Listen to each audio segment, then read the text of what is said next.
सैयदना अब्दुल कादिर जिलानी रहमतुल्लाहि अलैह का बचपन का वो वाक़या तो आप सुने होंगे कि जब वो पढ़ने के लिए जाते हैं, बहुत कम उम्री है, माँ जब उसको पढ़ने के लिए बगदाद का सफ़र के लिए उसको भेजती है तो उसके पास कुछ अशरफियाँ जो होती हैं उसको यूँ अचकन में उसको डालकर सी दिया जाता है, माँ सी देती है, बच्चा चला जाता है। उस ज़माने में सवारी होती नहीं थी, सारे काफ़िले वालों के साथ ये बच्चा शेख अब्दुल कादिर जिलानी जो वक्त का बहुत बड़ा मुजद्दिद, बहुत बड़ा सूफ़ी, बहुत बड़ा अल्लाह वाला, बड़ा मुहक्किक बनने वाला था, ये भी काफ़िले वालों के साथ चला जा रहा है। सो ये इत्तिफ़ाक़ ऐसा हुआ कि काफ़िले वालों को घेर लेता है रहज़न। राह के माने रास्ते के आते हैं, जन के माने छिनताई करना साधारण लफ्ज़ों में, यानी डाका जनी करने वाले को रहज़न कहा जाता है। सारे को घेर लेते हैं और सबसे बंदूक तान कर कहते हैं कि जो कुछ है यहाँ जमा करो, कहीं ऐसा ना हो अगर तुम अपनी ज़िद और शेखी बघारोगे तो तुम्हारी जान भी चली जाएगी, तुम्हारा माल भी चला जाएगा। तो सारे अपने अपने माल जमा कर देते हैं। तो उस डाकुओं में से एक डाकू सरदार अपनी जगह बैठे हुए हैं, वो आता है और आकर इस बच्चे से जो वक्त का शेख अब्दुल कादिर जिलानी बनने वाले हैं, इससे पूछते हैं कि भाई तुम भी बताओ तुम्हारे पास क्या है। बच्चा कहता है कि मेरे पास ज़्यादा कुछ नहीं है, ये कुछ कपड़े हैं और यहाँ जो है ना मेरे पास 40 अशरफियाँ हैं। आप किताब में पढ़ चुके होंगे। कहते हैं कि 40 अशरफियाँ हैं। तो वो जो है ना उसकी बात को उतना तरजीह नहीं देते हैं, ध्यान नहीं देते हैं। उनको लगा कि ये मजाक कर रहा होगा, छोटा सा बच्चा है, 40 अशरफियाँ इसके पास कहाँ हो सकती है। उन्होंने फिर कहा कि हाँ हाँ मैं मजाक नहीं कर रहा हूँ, मेरे पास है। तो सामने वाला पूछता है कि भाई कहाँ है, तो वो कहते हैं कि मेरे पास है, तुम तलाश कर लो। लेकिन जब वो बज़िद होते हैं, फोर्स करते हैं, तो वो कहते हैं कि यहाँ देखो मेरी माँ अचकन में सिल दी थी, यहाँ 40 अशरफियाँ मेरी छुपी हुई है।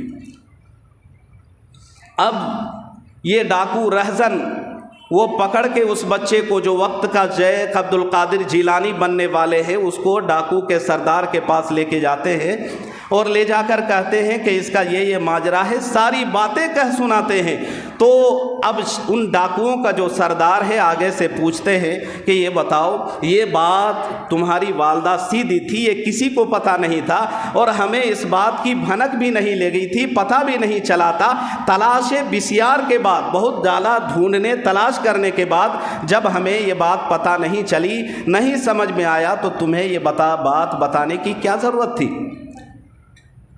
तुम छुप छुपा कर, बच बचा कर, सच अगर नहीं बोलते, झूठ बोलते, तो ये तुम्हारी अशरफियाँ बच सकती थी, पैसे बच सकते थे। लेकिन तुमने क्यों अपनी जान और माल के तुम खुद अपने दुश्मन हो गए। उन्होंने कहा कि मेरी वालदा मेरे आने के समय इसको सिलते हुए एक नसीहत की थी और सबसे बड़ी नसीहत वो ये है कि बेटा कुछ भी हो जाना, अपनी पूरी लाइफ में कभी झूठ नहीं बोलना। मुझे अपनी माँ की बात याद आ गई, इसलिए मैंने झूठ नहीं बोला और झूठ न बोलकर मैंने सच बोलने को उचित समझा, अच्छा समझा, मैंने सच बोल दिया।